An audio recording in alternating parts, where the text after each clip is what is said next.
Hey guys, what's up? It is week 453. Let's just jump right into the reviews, have a small update, but the first one up is from Arrow Video, and this is a 4K, and this is Evil Dead Rise. Now, I've kind of went on record, I've covered this movie before. I am not the biggest fan of the Evil Dead reboot remake that came out in, like 2013 or so. I don't hate it, I think it's fine.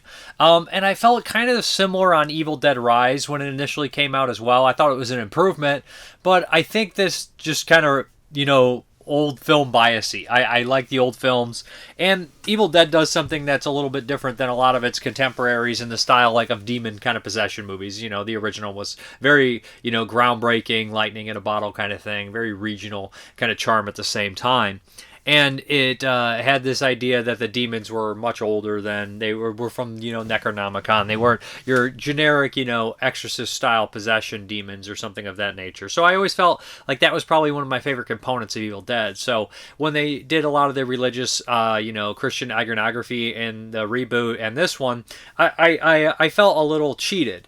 But going through it in this one, I found myself enjoying this much more. I just, I guess I knew what to expect. Now, this had a 4K, but it wasn't this, kind of deluxe edition with tons of features and everything in here. I'm not sure if it had Atmos, but this one does as well. So, this is the director of A Hole in the Ground, which was, what is it, a fairy. I think it was like a fairy or changeling kind of style story. I've seen it when it came out, and I wasn't too thrilled with it. Although it was a well-made movie, it just felt like I knew what was happening in the first 10 minutes, and it would continue. But it doesn't mean it's bad. It's just, my kind of preferences and things of that nature. So this one opens up, and you can tell it's definitely not made in America. Some of the accents kind of bleed in. You can tell, I think it's shot in New Zealand, which is, in a gorgeous location, gorgeous opening. Uses a drone, but it uses it kind of well in a really cool, unique way because, of course, the Evil Dead camera kind of movements was always fun. So they're paying homage to it right in the beginning. And this movie, like it or not, it pays a lot of homage to the original Evil Dead films, which you can appreciate.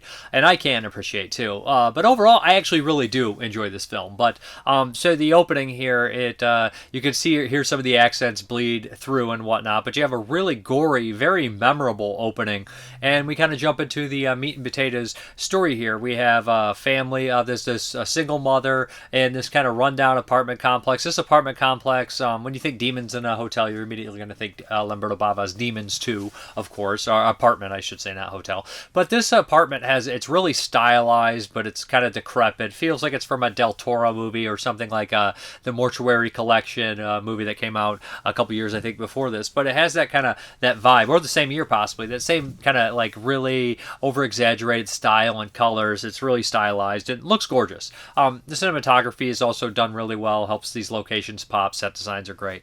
So you have that kind of element here. It definitely kind of sets the tone and mood and stuff. And this is not your typical Evil Dead. It's not in the woods. It's not slapsticky like 2 and 3, and it's not in the medieval times. There's no Bruce Campbell, and it's not even really like the reboot, although it shares more similarities to that one and kind of how the demons behave and things of that nature.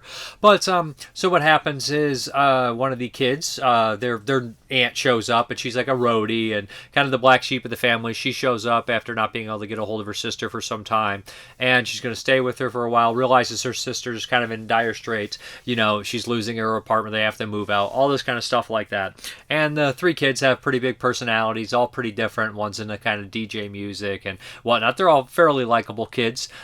So we kind of establish all our characters, and on the way to pick up some pizza, this kind of falling apart apartment complex reveals that the Necronomicon is within the wall. So, of course, the kid who loves the DJ kid takes it up and starts messing with it.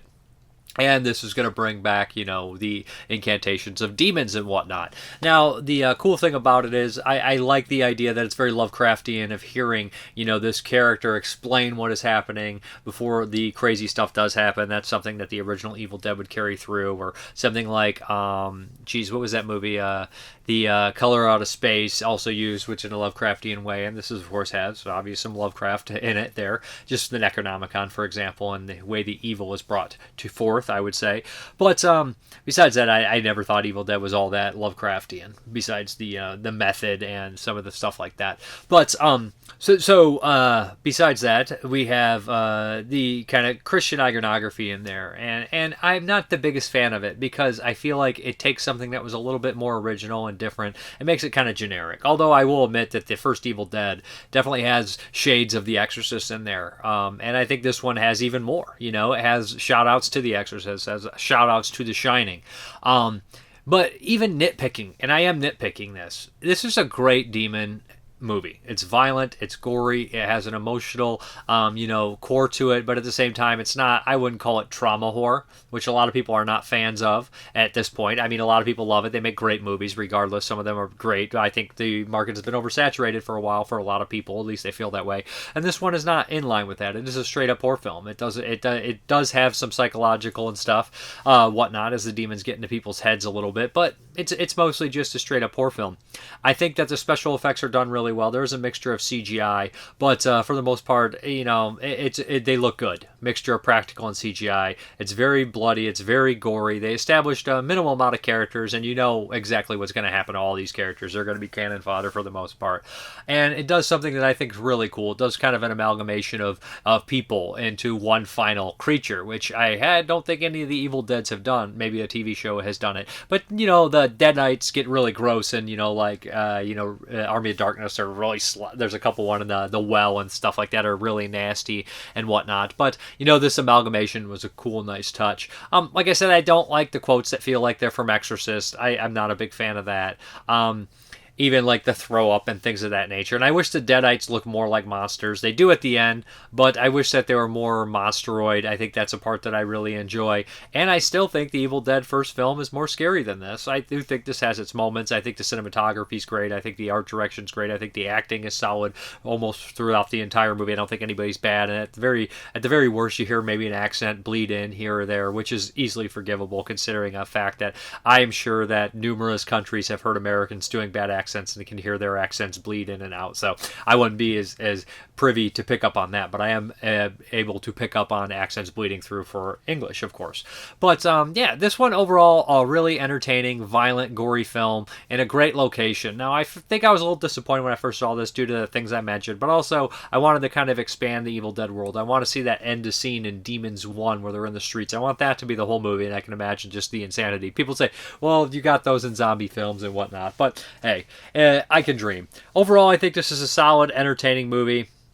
I think that the director does a good job. I would definitely be interested in seeing him do another one. And this second watch on this one, it went up quite a bit, actually. I would really recommend this. And I put it as my fourth favorite Evil Dead. And I know people I love my Army of Darkness, okay? And whatever it is. I love the first three Evil Deads, and I do put them all above this. Just even on historical value alone, just because that's the way my mind works. But I do put it above the reboot. I think it's a lot better than the reboot. But as far as the special features, we have a slew. We have a 4K HDR10 compatible original 5.1 mix and Dolby Atmos audio options, English audio descriptive track, optional English subtitles for deaf and hard of hearing, audio commentary with director Lee Cronin and actresses Alyssa Sullivan and Lily Sullivan. Come Get Some, a brand new interview with actor Lily Sullivan. Mommy Deadite, a brand new interview with actress Alyssa Sutherland. The Deadite's daughter, I think that's a mistake there. They accidentally call them both Sullivans, but that's a typo on the back here. It says that commentary has Alyssa Sullivan and Lily Sullivan. One's last name is Sullivan and one's Sutherland. Say so mixed up there. Then we have an interview with Alyssa Sutherland, the Deadites' daughter, brand new interview with Gabriel Eccles, the Levitating Dead, a brand new interview with actor Anna Marie Thomas, Conjuring Deadites, a brand new interview with special makeups effects designer Luke Pulte, Chopping Up Deadites, a brand new interview with editor Brian Shaw, Sonic Possessions, a brand new interview with sound designer Peter Elbrechtson, Music to Swallow Your Soul, brand new interview with composer Stephen McKeon, The Sound of the Evil Dead 2023 interview with Cronin and the sound, all that sound stuff, Dolby Institute raising new Evil Dead featurettes, Ghost Train, a 2013 short film directed by Lee Cronin, behind the scenes, tons of stuff here, and we kind of have the other things going on as well. But I have to give this movie a lot of props, and the special features are a lot of fun because they point out things I didn't notice. They say, that sound right there, that fly, that's from Evil Dead 2. That thing there, that's lifted from this. So there's a lot of shout-outs, there's a lot to like. Am I going to be like the biggest number one fan of this movie ever? Probably not, but But do I admit that I was a little harder on it than I should have been? Absolutely. And two watches really kind of can solidify a movie for you. I mean, just to gather some more emotion. You really kind of get to watch a movie a lot of times, a couple times, to really kind of gather how you feel about it. But great release, looks great. Yeah, good one here. Evil Dead Rise from Arrow Video. Okay, this next one here is Ladies and Gentlemen, The Fabulous Stains from Fun City. Great label here. Gotta love Fun City. A lot of cool stuff here. And this is a cult movie through and through, and this is one that I had never seen. And I saw Breaking the Waves recently, which is a great, another kind of punk rock cult movie that Fun City put out, which is an excellent film. And this one I had heard about in passing. It has Diane Lane in it, Laura Dern, David Clennon, Ray Winstone, and a bunch of musicians that I think people into the punk scene and other kind of stuff will be really interested in that kind of stuff. You know, they're like, I'm seeing them and I listen to the commentaries and stuff, but I won't be able to spot out like a lot of these musicians. Oh, that's the bassist from this band here and there, you know, just in general. But yeah, so this one is you know, it has a really nice kind of interesting history here, and they go over that on all the special features. I think there's 4 commentaries that I managed to listen to.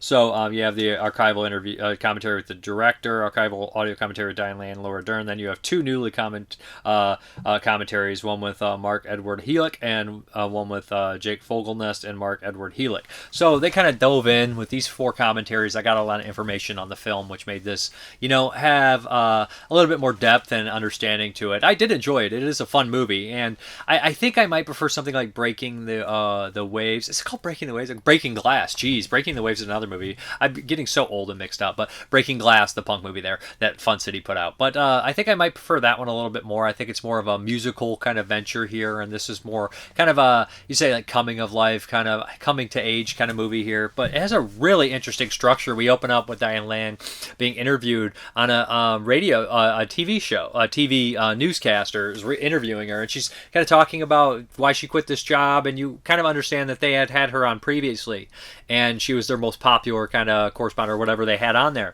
So she kind of mentions that she's starting a punk brand with her sister and her cousin and all this kind of stuff like that. And the backdrop is this kind of you know, small Pennsylvania town, which is supposed to be like kind of a fake version of, I can't think of the town that was, but just like basically Flood City, USA, which flooded you know, just a few years previous. So it's kind of the backdrop. That's where they're from, this kind of industrial, small Pennsylvania town. And it looks gorgeous in the weirdest kind of gloomy way, if that makes any sense. So she ends up kind of following this punk band comes into town. Lead singer Ray Winstone from Scum, the Alan Clark film, and Departed, and a million other movies. Very good actor. Kind of weird in seeing him in this one. I remember he's in Scum and everything, but this one is definitely a different kind of performance here. But she kind of asked if she can join the tour bus. She's not really having a good time. Everybody kind of treats her poorly. There's kind of an older band that seem to be all hooked on drugs, and there's this angry punk band that doesn't seem to like her.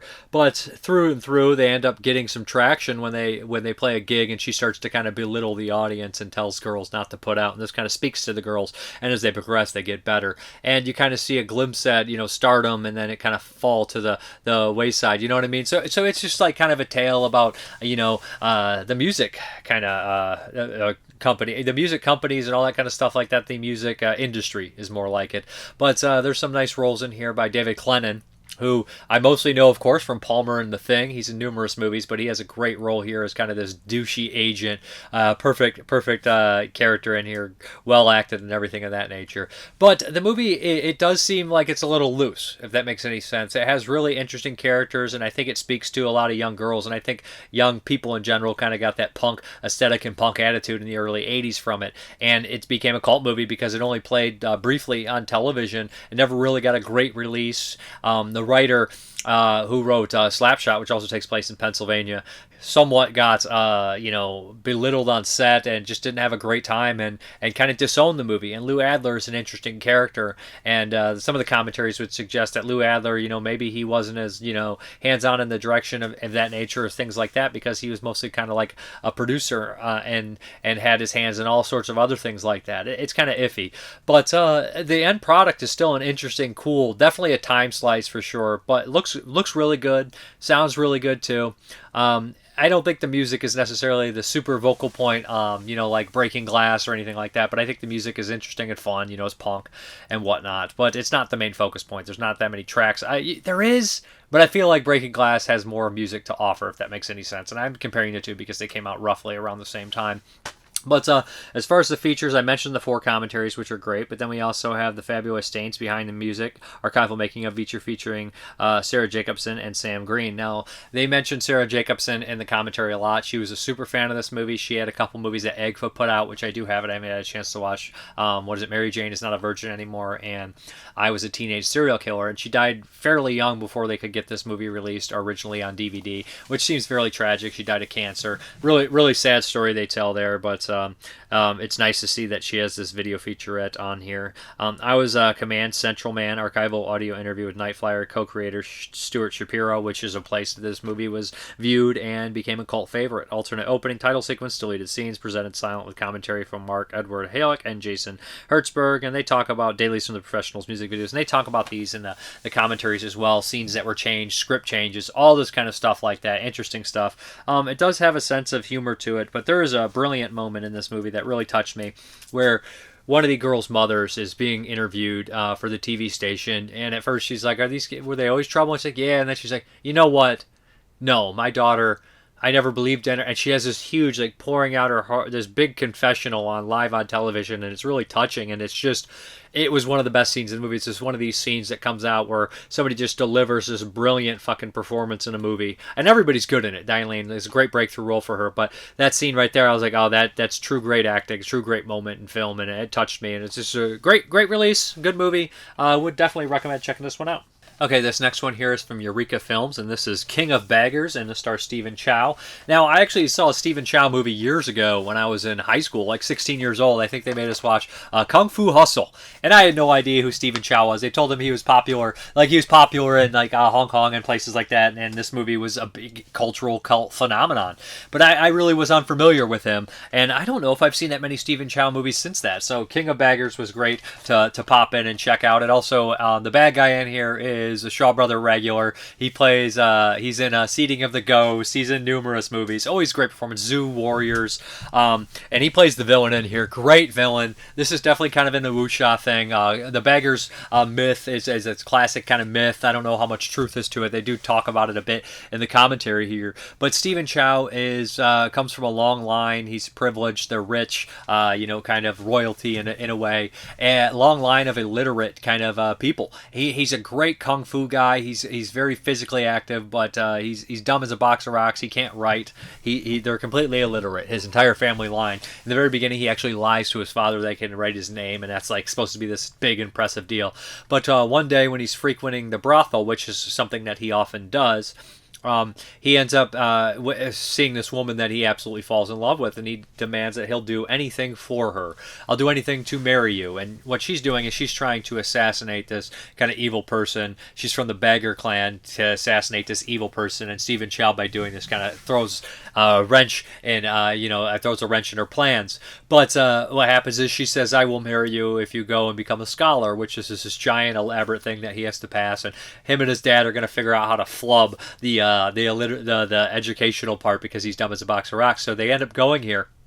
After they have an altercation with the baddies that she was trying to assassinate, and they end up going here, and he tries to become a scholar, and the whole thing is rigged against him because those baddies are actually really powerful people. And instead of him and his father being killed for cheating, which they're outed for, they are doomed to be beggars for the rest of their life. So these two rich people have to become these beggars, and there's this great moment where they're losing everything and walking away, and they're like, "We have to save face," start laughing, and they start laughing, and people are like, "Are they crazy?" And they're like, laughing. They're taking that too. They're like, "Laugh harder." And it's just a great moment. Him and his dad have a great relationship. I love the relationship in the movie. So often in the movies, you always have this father's like, "I'm not proud of you. I hate you, son. Get out of my house." In these Hong Kong movies and things of that nature. This is not the thing here. He absolutely loves him. But they end up becoming these beggars, and they're struggling, and he is just so ashamed of what he's become after being such a important figure, a very braggadocious figure.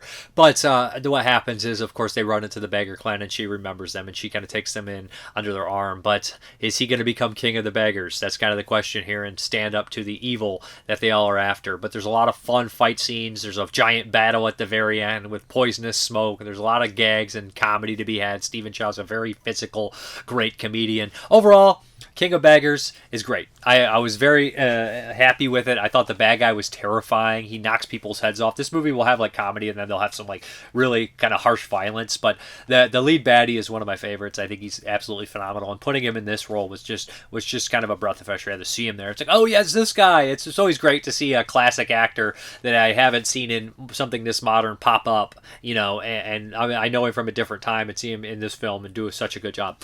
But as far as the special features are concerned, we have Cantonese audio, we have the English dub, English subtitles, of course, new audio commentary with East Asian cinema expert Frank Jin, New York Asian Film Festival, great commentary as always, love Frank Jin, Kung Fu Scholar, new interview with director Gordon Chan, So Chan and Stephen Chow, new video essay by East Asian cinema scholar Gary Bedinson, co-editor of the Cinema of Stephen Chow, original theatrical trailer, limited edition booklet featuring new writings on King of Beggars, and director Gordon Chan by Andy Willis, 1992, 100 minutes, vastly entertaining, fun kung fu kind of romp love story. Would recommend. I dug it a lot.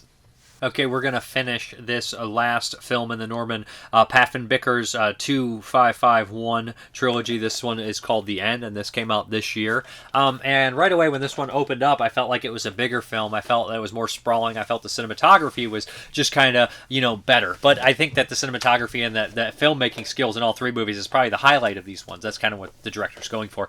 But I just felt like this one maybe felt bigger, maybe more bigger budget, or maybe it's just a style that he's going for in this one. And I actually enjoyed my time with this one the most, because we have this story that's been accumulating over the last two movies, and this one's going to be more straightforward. Not straightforward, but it's going to be more, kind of a fleshed out story, where our monkey, our gorilla man, has been wandering, of course. He still has the coat with a missing child on the back, although he's never found him. So years have passed, and one day he is kind of beaten, and somebody takes him to the side and helps him, and it's the child, and he's all grown up now, and he tries to hug him, and he kind of rejects him, but he doesn't manage to save him.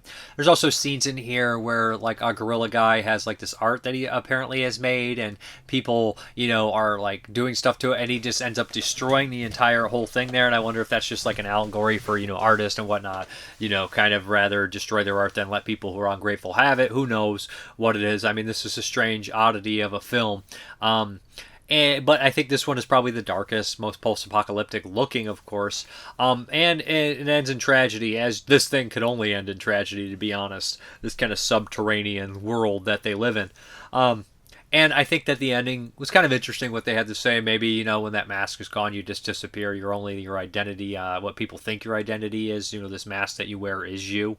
Whatever they want to say with it, but it was kind of interesting. Overall, I thought the third one was the best of the bunch, and maybe just the most straightforward for me, and I enjoyed it. But there is tons of special features on here, and I'll talk a little bit about that. There is 7 experimental short films by Pfaffenbicker, and this kind of made me understand the director a little bit more. His films are definitely non-traditional sense, but watching these shorts, I was like, oh, this is a Austrian director. He's from Austria, and they have a huge kind of experimental, avant-garde film scene. And they make a lot of these films. They get grants from their government. So this is very big and important in their culture. And so these shorts he was making were just more so less stories. Basically just how you make certain films, or the idea that being obsessed, your film is basically more looking at these certain styles and how people tell stories, kind of just digging into filmmaking techniques, if that makes sense to anybody. But they can be tedious. They're not exactly, the easiest watches, and they're not really for me either. I'm not a filmmaker. Maybe I made movies at one point, but I was always there for just to tell a story. That was more my thing. I'll try to make it look as good as I can and do fun angles and stuff like that, and zooms and pans and whatnot. But for the most part, mine was to tell a story, tell characters, and this director has that, but he's more seems to be interested in techniques and just things of that nature. There's interviews with the DP, the stop motion animator, the director, all sorts of things of that nature that kind of shed light on these things. Overall, if you're a fan of these kind of avant-garde films and whatnot, you could do worse. It's not my jam at all, but it is a nice set, 4-disc here with a lot of special features. But there's a couple video essays on here that kind of dive into it as well. But this is the 2551 trilogy. Odd stuff indeed. And maybe I haven't seen anything that odd in a while. That's probably maybe, I watch weird movies all the time. But a lot of times I get away from some of the weirder stuff like that, the experimental. I like my SOV experimental, kind of transgressive stuff that's pretty wild and weird. But a lot of the stuff I kind of I've just not for me anymore, I guess, if that makes any sense for anybody. All right, we're going to be rather brief with some of the 2025 movie watches, which count as 2025. And the first one up is Kurosawa's Cloud. He directed a movie that came out last year called Chime, which I thought was great. He also directed Cure, which is a really strong movie from 1997. He makes a lot of thriller, kind of horror-oriented Japanese films. He's well-respected. His movies are pretty damn good. I've never seen a bad one by him. And Cloud continues that streak. So Cloud is listed as a thriller, kind of crime film. Some people are putting it as a horror film. I don't really see it as such, although the trailer is cut like one for sure. But what we have here is this reseller who is kind of, it's kind of a shady business. He'll buy a bunch of product and try to sell it for higher prices, not knowing if it's a good product or not. And there's this whole kind of community. He has a girlfriend, and he works this kind of, factory job as well. So one day, his friend approaches him and says, "Come in business with me. Let's quit your job. You bring this money forward, and we'll start our own business." He kind of denies this, and after he's like, "Screw this. I'm gonna go into business for myself." And he ends up taking a huge chance, going with his girlfriend, putting all this money forward, and buying this, renting this like property, which is a big property. They're gonna live there. They're gonna work out of there, and he starts to take these chances. And almost pretty quickly, he realizes that something's wrong. He's starting to have weird people kind of come around at night. Somebody tries to knock him off on his bike. I think that was even before this. And he's just not really necessarily sure what's going on. But what happens is the way it's revealed is absolutely bonkers. We kind of learn that, the idea here is actually really kind of insane, but could be true. This idea that all these people that you possibly wronged or pissed off some way that you don't even know are after you in your life. And that's kind of what happens. And I don't want to spoil anything else besides that because they come from all different walks and all different ideas. But it turns into a pretty much a good crime thriller at the last act of the movie with some really strong action. Well acted, very well acted. The girlfriend in here is actually in the next movie that I'm going to talk about as well. Good performance by her. She's very unlikable to me. But yeah, this is a very well done film that creates tons of tension and tons of suspense. And it does have scenes that would be considered horror scenes the way they're shot, but I really don't think the film is a horror film. That's just my opinion. It doesn't matter if you think it is. Go, more power to you. But I would recommend checking out Cloud. It's also from Nakatsu. It's great to see Nakatsu still going strong.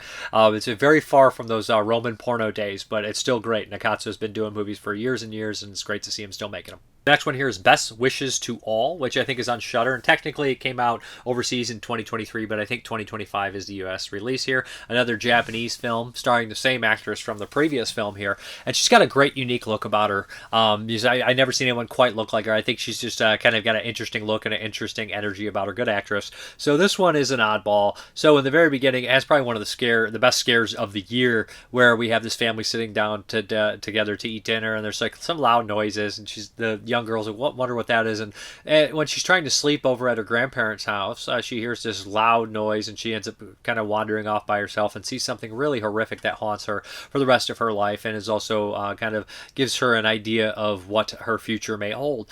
We kind of fast forward to now she's grown up and she's visiting her grandparents again, and they're just completely odd and weird. You don't really know what's wrong with them. They're just not acting proper, and the house has some weird things going on as well. And I don't want to spoil the reveal, because the reveal is pretty fucking nuts. It does happen fairly early on, but the reveal is kind of, it's I don't want to say it's on the nose, but it's very prevalent and very profound kind of idea. And overall, I think this movie is really well done. I think what it says is true, and I think that there's a good honesty about it. I do think maybe they revealed their cards a little too soon, but I wasn't bored after they revealed them. I was a little confused that it was that soon, but they do end up doing some cool things with the rest of the film. I think the special effects are solid. I think the location is solid, although it is shot it looks, I would say the color palette's kind of flat, but I think it's purposely so to have that gloomy kind of feel, which I'm not the hugest fan of. But overall, I think the movie's really strong. I think the acting's good. I think the story's good, and I think it's interesting enough and weird enough. But now we're going to get into some spoilers here. So the idea is, that every family that's doing well has this secret, this dark secret, and it's not even really a dark secret, it's like an open secret, where they have these kind of lesser thans that are subhuman kind of people. They're born in very strange ways, and what they do, almost like us or something of that nature, right?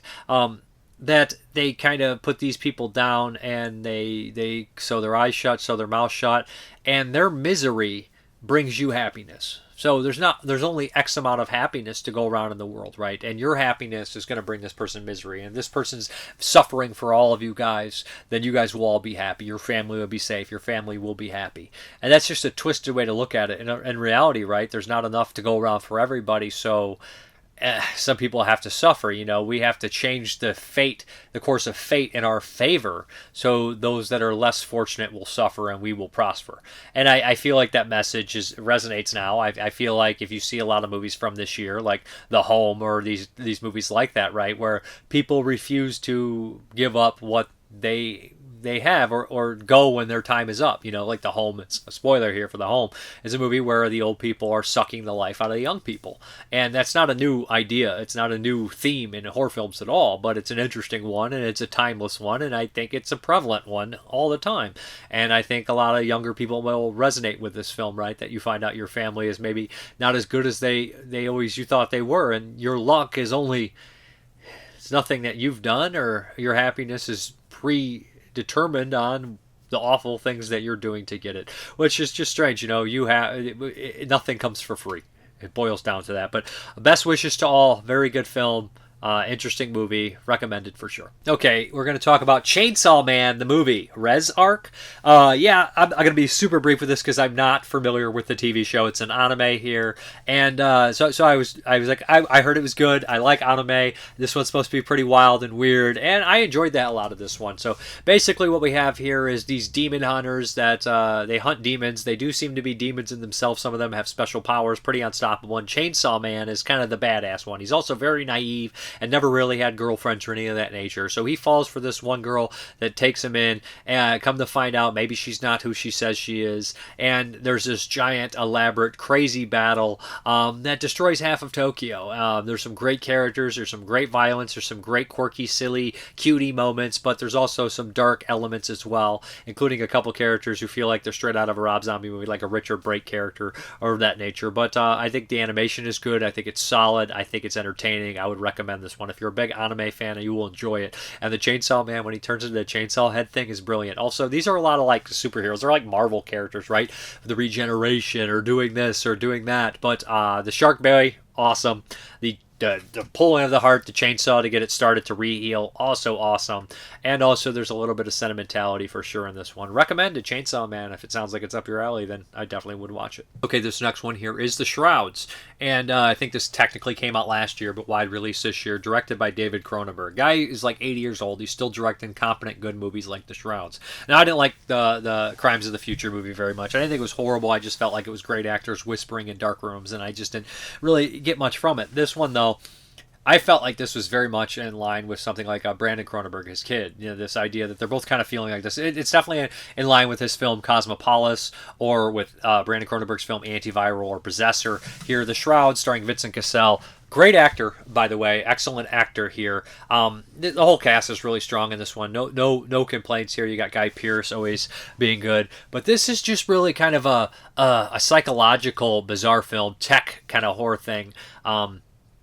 So in the future, what we have here is near future. Vincent Cassel runs a funeral home to a certain extent, or a graveyard. He sells plots, and what they do is they put these shrouds on your loved ones when they die, and you can kind of see them. You can get on your app on your phone, and you can watch them rot. Right, so you can always feel connected to them, their corpse. Vincent Cassel is also going through a loss. His wife had died, and she had a strange illness where they tried some weird medical experiments on her, and she kind of just rotted over time. And he's constantly having these nightmares where it's like is bleeding in with reality, where he wakes up and it feels real. It feels very real to him. And the movie's got this weird touch where you can kind of understand his mindset, his mind state, his state of mind, where you can see him kind of living in this kind of depressive kind of is she dead, is she alive kind kind of gray area here. But there's a lot of great moments, and it kind of becomes more of a thriller in an aspect, like a tech thriller later on, where he's trying to like sell these all over the planet to like Hungary, and people are worried about concerns, and the tombstone, the graveyard actually gets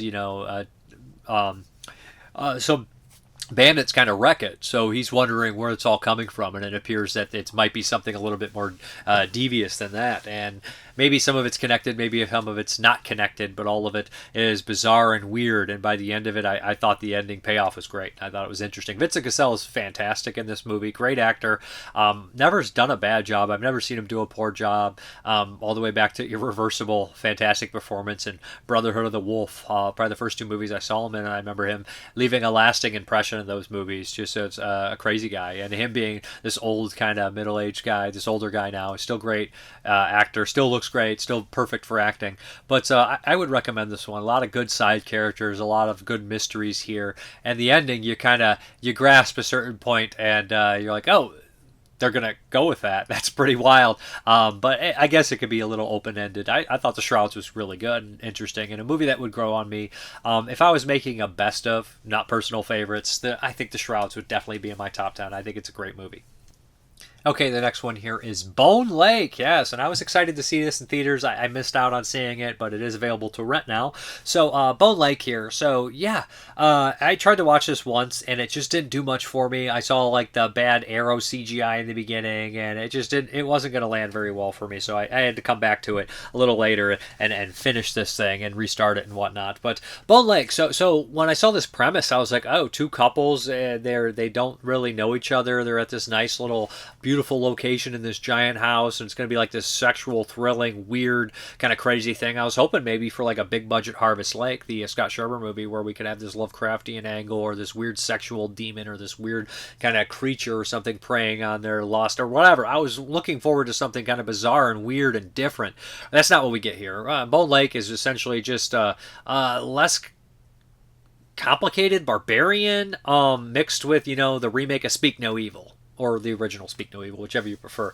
And saying that, like, I'm fine with this. This is a decent, solid horror thriller. I'd say it turns into a horror because, it just gets really violent towards the end of the film, and the special effects at the end are great. A couple of the deaths are completely brutal.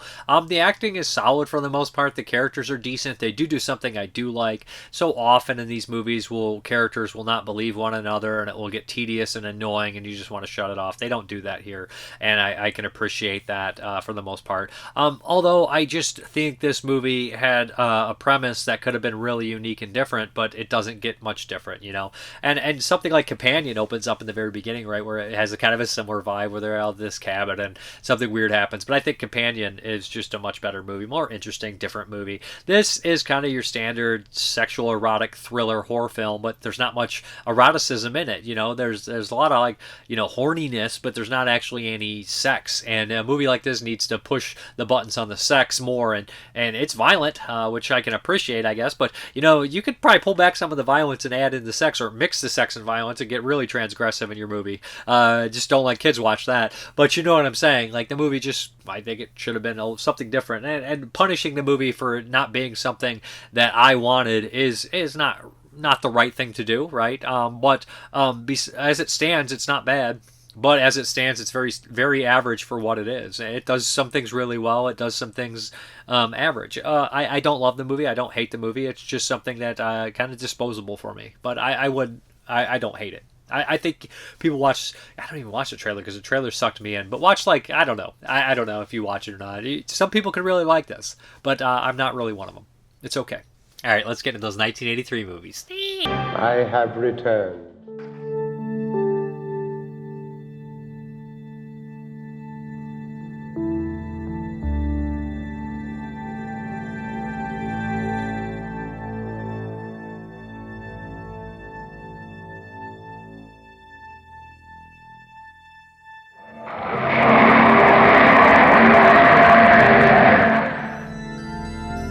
Okay. Show me.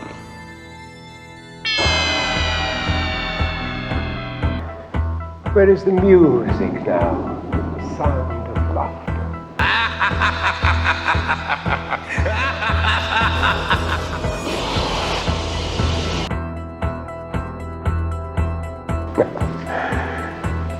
There was never laughter.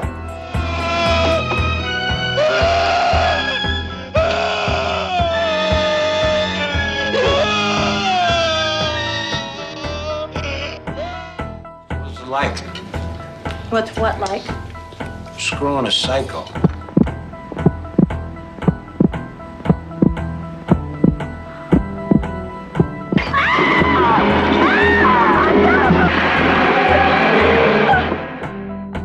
What the fuck was that? It's gone. God blows dead dogs. Just lay it in there. Eat shit and die, Ricky! Eat shit and live, Bill. Yeah, Bill, he's a little wet. 31. 32. 32. Year of a man's prime. Loved by many women. You might still learn to swim. 32. Going. Gone. The kid was cut in half, Arnie. They had to scrape his legs up with a shovel. Well, isn't that what you're supposed to do with shit? Scrape it up with a little shovel? One final moment of revenge. Wondering what's real. All of it is real. You want to see something really scary? You bet. Really? Yeah. Get the Videodrome! Long live the new flesh! No choice but to kill the son of a bitch. Living one's entire life in a state of fear. It is all I have ever known. Fear. Are you ready? Okay, go ahead.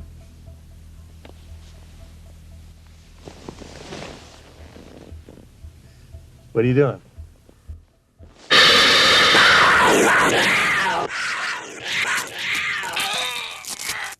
All right, the first one up here is Take the Stairs. Take the stairs. For God's sakes, take the stairs. Dick Maas, The Lift. I think technically his first directorial film.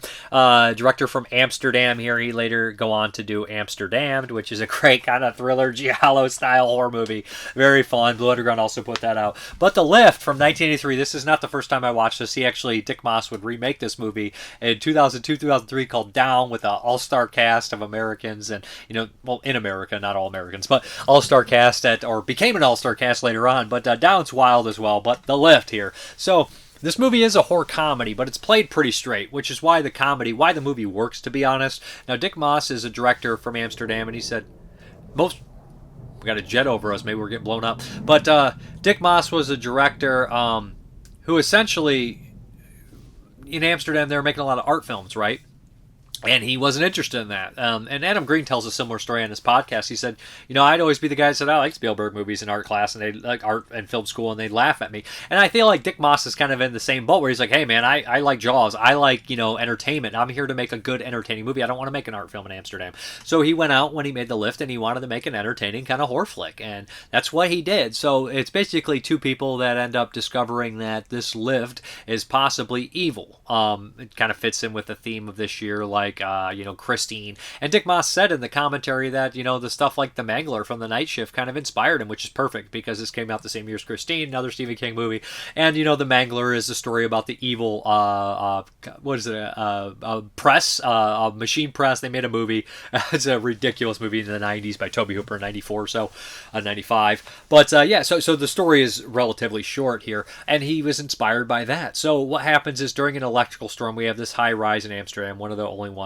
And it has a restaurant and all these things like that, a high rise. Lightning strikes the elevator. Okay, that's right. We're doing straight up technology, science gone muck, kind of freak accident shit here.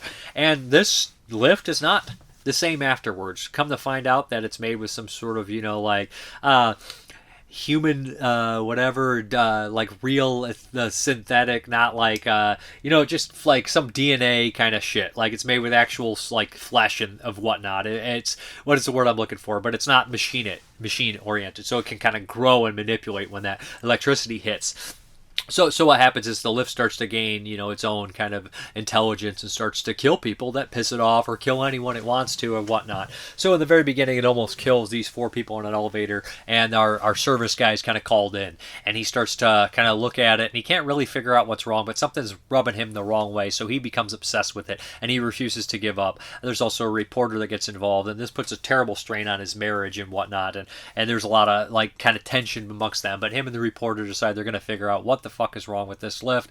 Along the way, we have people lose their heads. We have a couple. The kill count's not super high, like 3 or 4, but they're fun. And overall, the movie is pretty solid. I mean, it's absolutely ridiculous, but it's played straight, which makes it actually work. If you were to play this incredibly goofy, you'd have to be so over the top and like crazy, like Troma or something, to make it work. But if you want to be funny and play as a straight, decent movie and still get some of the comedy in there, I think that the way they do it is right here.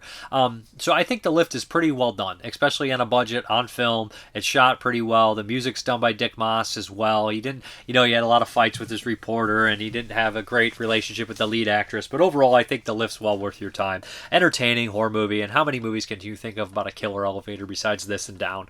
Audio commentary, director Dick Moss and editor Hans von Dugan. Going up, interview with star Hugh Staple, who didn't do many horror movies. He's pretty candid about that, and he seems like a cool guy. He's actually driving a boat in the canals of Amsterdam while talking. Long Distance, short film by Dick Moss, 3 minutes, 2003. Great short horror film, good stuff, haunting, cool stuff. Dutch trailer, US trailer. You can also watch this in English or in Dutch, which I watched it in Dutch, of course. Bonus collector's booklet with new essay by writer and filmmaker Chris Alexander. DVD and Blu-ray combo in case you want to watch Lift in DVD. Why would you? You gotta watch it in Blu-ray. But The Lift, entertaining 1983 horror flick. Okay, this one is an oddity from 1983, and this is Trial by Terror. And this is a TV film, and it's directed by a TV actress. This is one of only 2 projects she did. She's in a slew of things. I can't think of her name, but this is just a weird film.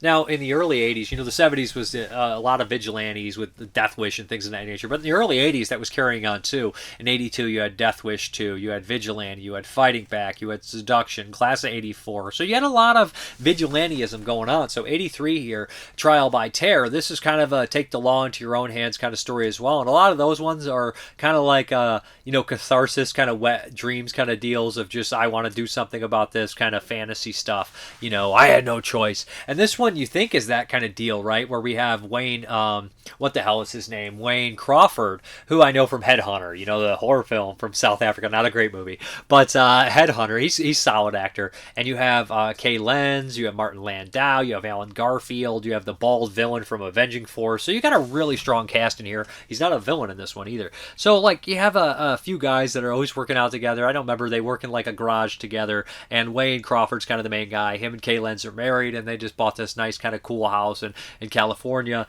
I believe it's California. And in the very beginning, they have this party, and somebody's car gets broken into. They tell the police can't do nothing. So that's kind of the theme here, right? Now, we can't do nothing for you. And he's like, that sucks. And then the next couple of weeks, somebody breaks in and trashes their house. This upsets him greatly, so he ends up buying a gun. And he has never had a gun before, and his friends kind of talk him into it, and he's kind of learning how to use it. And one night, somebody breaks into his house, and he ends up shooting them. And at first you're like, oh, this is going to be that kind of story. And you're like, oh, and stand your ground thing. Alan Garfield's a prosecutor. He wants to prosecute him. Martin Landau's a police detective who's on his side, so they have that little element. Alan Garfield has one scene shared with Martin Landau. It's a good scene, good actor from stuff like Brink's Job and a million other movies. But Landau is in everything. And a lot of horror films in the early year too, like Without Warning and Alone in the Dark, great actor.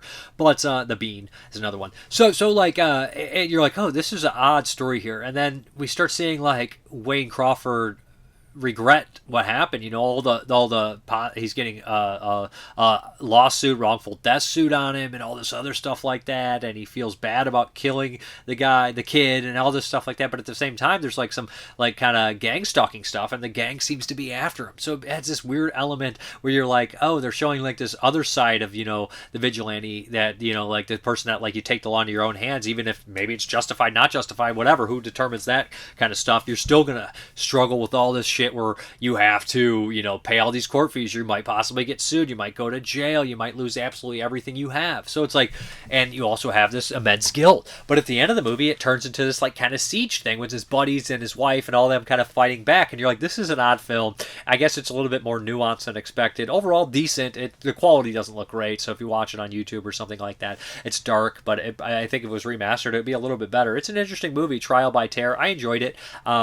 Maybe the message is muddled. Maybe it's just too truthful to real life. I don't know. Maybe it's just kind of, hey, we just want to show you what we think or whatnot. I don't know. But Trial by Terror is interesting enough. Watch for 1983. Not a horror film, listed as one, but that happens quite a bit. Okay, this next one is a short, and I really have nothing to say about this, which was horrible on my part. A Rose for Emily. And this has a great cast, and Angelica Houston, John Carradine's in there, Aaron Norris is in there, a slew of other people are in here as well in small roles. But it just, this movie follows this kind of a woman who has been like held down by her father. They're rich. It's a period piece, and she's never really had to have any suitors or allowed to have any of these suitors and whatnot. One day her father dies, and that kind of leads her into this weird kind of area. But I'm not sure exactly if the short story can get it. I mean, the short can get it across. For reading reviews, people are like, this doesn't really translate the book, and I really couldn't exactly tell you what happened in here. I don't know if I lost interest or it just lost me completely, or it's just told kind of inadequately. But there's definitely kind of a dark little family secret that seems to be like a gross reveal in a gothic fashion, but I don't necessarily know what the hell's happening in this. Maybe I'll have to rewatch it. Maybe I'll have to read the story. But A Rose for Emily, a great cast, nice set designs and things of that nature, but just a movie that was completely lost on me from 1983. All right, we're going to talk about the Patreon pick here, and this is Dogfight, starring Lily Taylor and River Phoenix. Great cast here. Now, River Phoenix obviously died couple years after this. Really tragic death. His brother's Joaquin Phoenix. And like you look at the body of work that River Phoenix had, you know, Stand By Me and My Private Idaho, which I've still not seen, although I have it, and stuff like this. And every movie I've ever seen him in, River Phoenix is an exceptional actor. I've seen him in a couple more like that too. And I don't know if like the tragedy put him forward as a cult status because he's so good. I feel like he would have been a Brad Pitt or like a Leonardo DiCaprio. I feel like he'd be there. I feel like he would be on that level of this like great older actor making really good movies, or Joaquin Phoenix, you know what I mean, and making these interesting choices. Just I feel like definitely robbed of a great talent. And Lily Taylor, I know from The Addiction. She was in that really ridiculous prom night movie that came out this year, Fear Street Prom Night. But she's great in The Addiction. She's great in this too. And this is a period piece a couple years right before the Vietnam War took off. Nobody really expects, right? A couple days before JFK was assassinated. And we have River Phoenix and his buddies that are the Marines that are going into the military, and they're gonna have one last kind of night out on the town with all them buddies and everything like that, and a bunch of other Marines. But they're gonna have a dogfight, and this is pretty nasty, pretty mean-spirited shit here. A dogfight is all these guys go around. They put $50 in the pot. They go around and they try to find the ugliest date they can bring to a dance, and whoever's got they have judges. Whoever's got the ugliest date wins the pot. Whatever's left over from the money they spent on the party. So they're all kind of looking out for these women and trying to find them. And River Phoenix is having trouble, of course, and he ends up going to this cafe, and he starts talking to the waitress. She's kind of rude to him, doesn't want to talk to him, just doesn't want any of his bullshit. And he ends up talking to Lily Taylor, who works there as well. It's her daughter, the waitress's daughter. And she's like this songwriter, and they even in the description, I say she's plain, she's not ugly, and she's just kind of a strange, unique kind of girl. And they come from two completely different worlds, right? We have this kind of guy who sees the world as this patriotic kind of American kind of dream thing here, right before he's going to Vietnam, that he doesn't know what the hell he's walking into. And we have this girl who's into peace, and she's into music, and she's into all these different kind of artists and all these people like that. So completely different people. One's in counterculture, one's in the culture that they think's right. So he ends up taking her to the dance. They end up forming this thing, and pretty quickly he realizes he doesn't want to take her because he has some sort of feelings for her. He starts to feel bad, and that's a good touch because almost in the beginning you're like, this is kind of like there's funny moments in this stuff, but it's just too damn mean-spirited to like any of these characters. Different time though.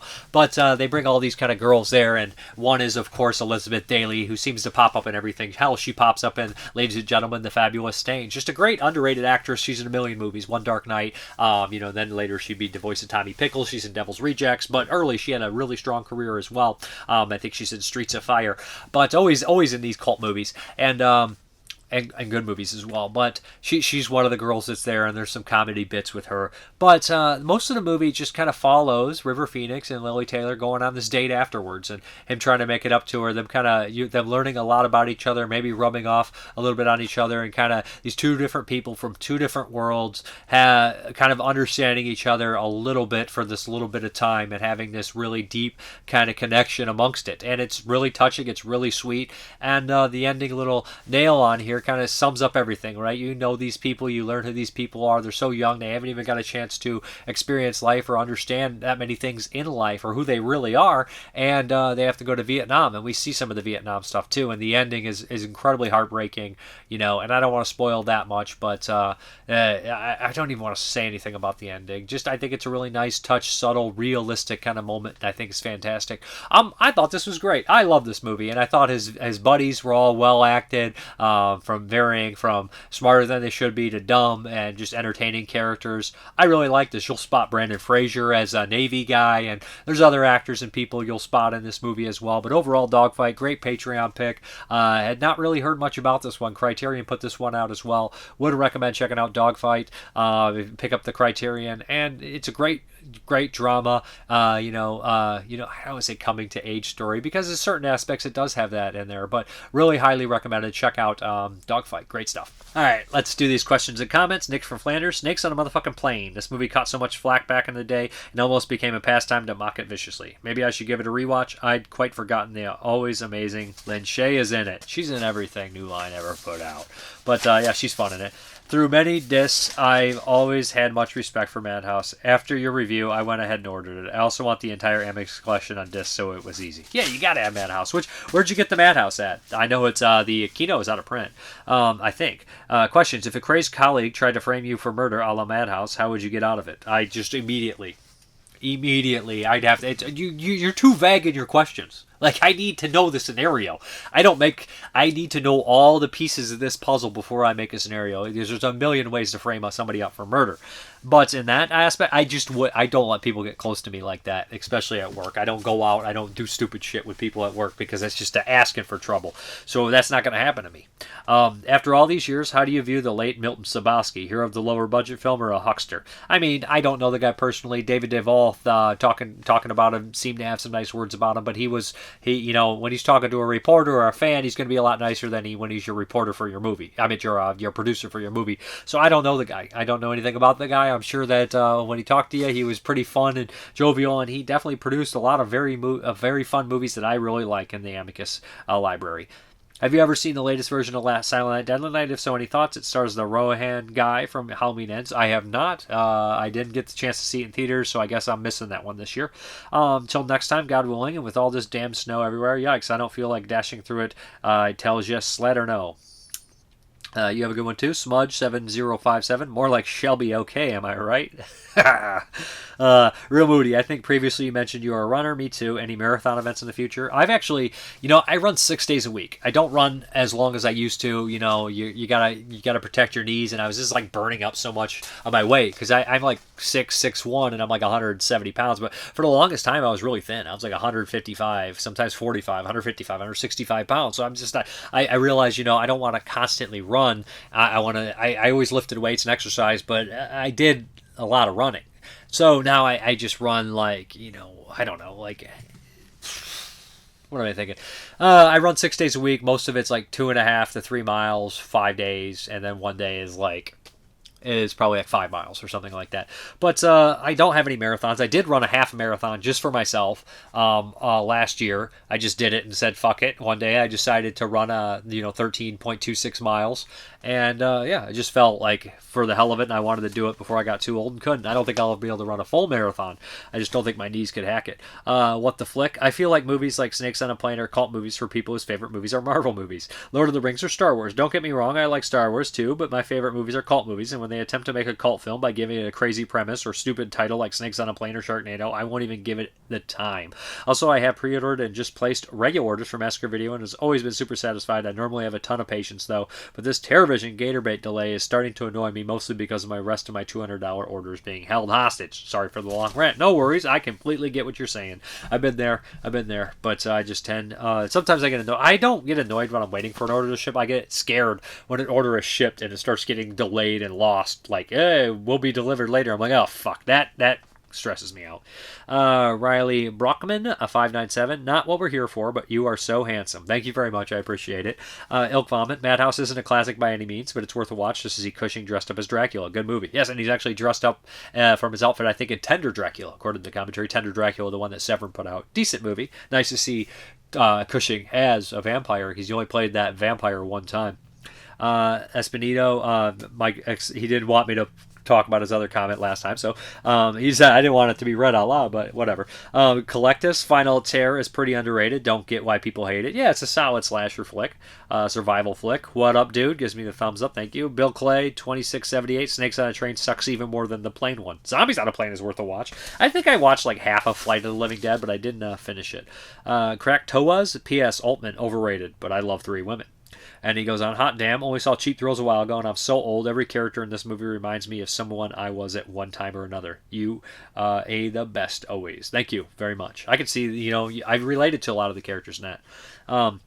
Ken Coakley. I remember the whole Snakes on a Plane R-rated version, rated versus PG thing. Just can't remember if there was a DVD that had both the R and PG-13 versions. I remember there being an R-rated theatrical cut and unrated cut of Land of the Dead, which I thought gave Romero a break at the time, after all the fights he had with the MPAA over Dawn of the Dead, Day of the Dead before home video. I remember Paramount who released Saturday Night Fever with a well-deserved R rating in December 1977, then a very cleaned-up PG version in February 1979 for all the under-17 kids to see.